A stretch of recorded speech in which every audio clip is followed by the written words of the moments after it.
Good evening सभी को। हमारे यूट्यूब चैनल ओरमांझी हीरो में आपका स्वागत है। और आज हम आप लोग को इंडियन पॉलिटी के भारतीय संविधान के अंतर्गत जो 3 सूचियां हैं वो तीनों सूचियां के बारे में बताने वाला हूं। तो आई होप, आशा करता हूं कि आप लोग जो है हमारे चैनल को सब्सक्राइब करें और इसमें जो बेल आइकन है उसको दबाएं ताकि हम जब भी वीडियो अपलोड करूं तो आप लोग तक नोटिफिकेशन ज़रूर पहुंचे। तो आइए हम लोग अब बात करते हैं इस पे। हमारे भारतीय संविधान के अंतर्गत जो 3 सूचियां हैं, उन तीनों सूचियां में पहला है संघ सूची, राज्य सूची, समवर्ती सूची। तो इसमें हम लोग देखेंगे एक एक करके कि किन सूचियों को क्या क्या किसके अंतर्गत रखा गया है। तो यहाँ पे जैसे आप लोग को देखिए, हमारे पास ये जो है अलग अलग यहाँ पे 3 सूचियाँ जो है, 3 सूचियाँ में हमारे पास एक हमारे संविधान के अंतर्गत है ये 7वीं अनुसूची। हमारे संविधान में आप लोग को जैसे पता ही है, हमारे संविधान में 12 अनुसूची और 22 भाग एवं 395 अनुच्छेद है।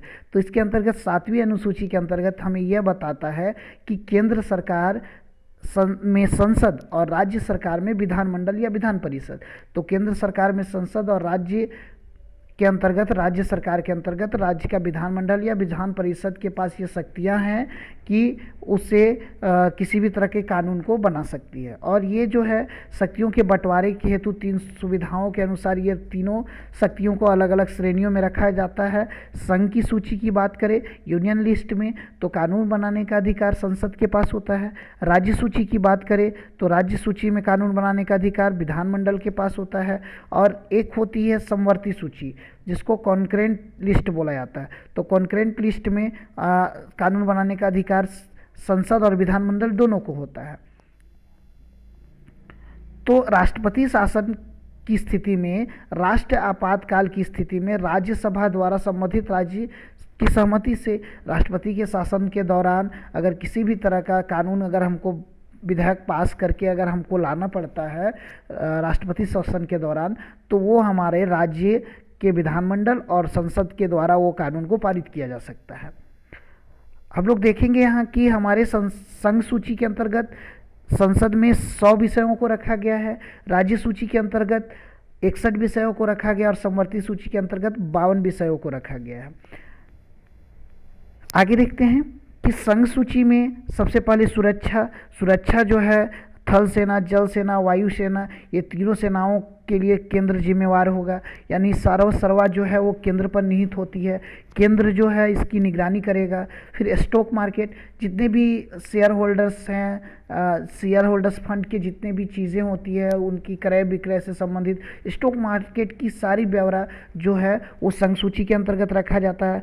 युद्ध के दृष्टिकोण से संघ सूची में रखा गया अंतर्राज्यीय संधि, ये भी पता नहीं है। देखिए, अंतर्राज्यीय संधि क्या होते हैं कि राज्य और राज्य के बीच आपसी संधि हो जाए, या अंतर्राष्ट्रीय संधि के अंतर्गत एक अंतर्राज्यीय संधि हो गया और एक हो गया अंतर्राष्ट्रीय संधि। अंतर्राष्ट्रीय संधि के अंतर्गत हो गया कि दो देश के बीच मान लीजिए कोई विवाद चल रहा है, जैसे अभी करंट में चाइना और इंडिया के पैंगलोंग जो विवाद था जम्मू कश्मीर पे, वो विवाद पर आधारित है। तो मान लीजिए तो दोनों देशों के बीच आपसी संधि हो जाए, दोनों आपस में एक दूसरे से मिल जाए, तो ऐसी संधि जो अंतर्राष्ट्रीय संधि हो, तो अंतर्राष्ट्रीय संधि को भी संघ सूची के अंतर्गत रखा गया है। बैंकिंग का सेक्टर, जितने भी बैंक है वो संघ सूची के अंतर्गत रखा गया है। वायु, जल, रेल परिवहन जितने भी हैं सब बैंकिंग के अंतर्गत, ये बैंकिंग, वायु, रेल, जल जितने भी परिवहन है सब संघ सूची में रखा गया है। आपका जनगणना, सेंसस, जैसे आप लोग को पता ही है कि 10 साल में प्रत्येक जनगणना होती है। तो पिछली बार 2011 में हुई है और आने वाला 2021 में जनगणना होगी।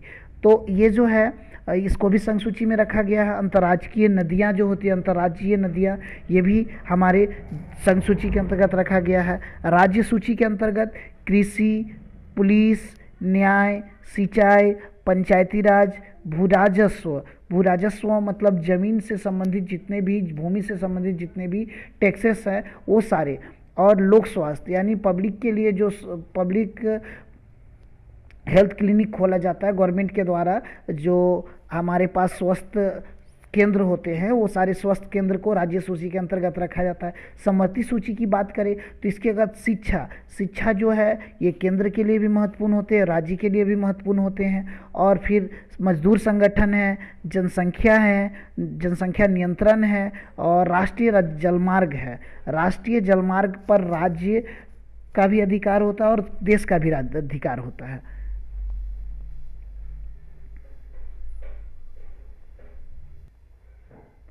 हमारे इसके अंतर्गत बहुत सारे लिस्टेड है, जैसे यहाँ पे हो गया प्रतिरक्षा की चीज़ें हो गई, संचार की चीज़ें हो गई, नागरिक से संबंधित चीज़ें हो गई, बीमा, खनिज, इसके अलावे हमारा बैंक, बंदरगाह, डाक सेवा, रिजर्व बैंक, विदेशी पॉलिसी, जनगणना और सेवालोक कर, निगम कर, आपका इसके अलावे ये सारी चीज़ें जो है हमारे केंद्र सूची के अंतर्गत रखे जाते हैं।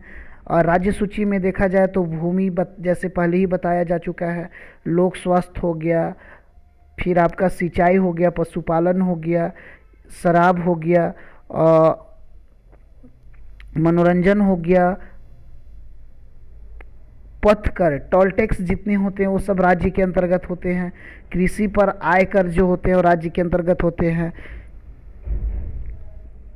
विलासिता वस्तुओं पर क्रय ये भी सब राज्य के अंदर में होते हैं। अगर समवर्ती सूची में और देखा जाए तो शिक्षा के अलावे दंड विधि हो गया, आपका कारावास हो गया, मजदूर संघ हो गया, स्वास्थ्य औषधालय हो गया, विद्युत जितने भी इलेक्ट्रिसिटी होते हैं और केंद्र के भी होते हैं, राज्य के भी होते हैं, और खाद्य पदार्थ और अन्य पदार्थों पर नियंत्रण। उसके बाद वन्य जीवों का संरक्षण ये केंद्र राज्य दोनों करता है। फिर समाचार पत्र और पुस्तक का मुद्रक, फिर जन्म या मृत्यु प्रमाण पत्र का पंजीयन, ये सारे चीज़ हमारे जो हैं ये समवर्ती सूची के अंतर्गत आते हैं।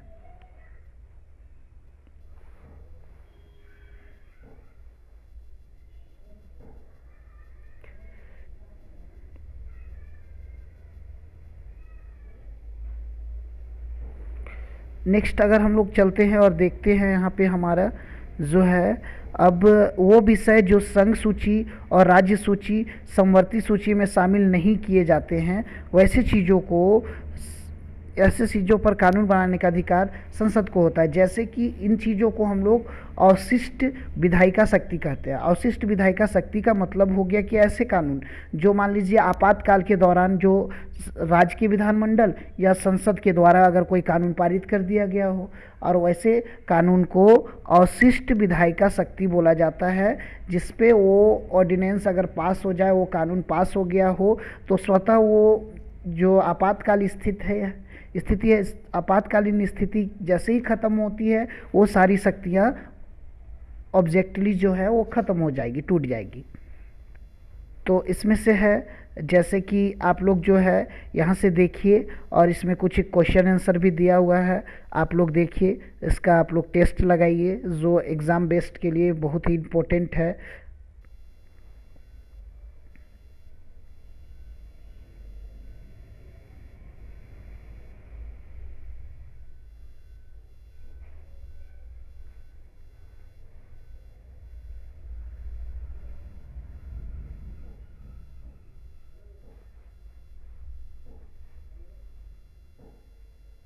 आई होप आप लोग को वीडियो अच्छा लगा होगा, और अगर अच्छा लगा होगा तो कमेंट सेक्शन में और वीडियो के लिए प्रेरित करें। शुभ रात्रि।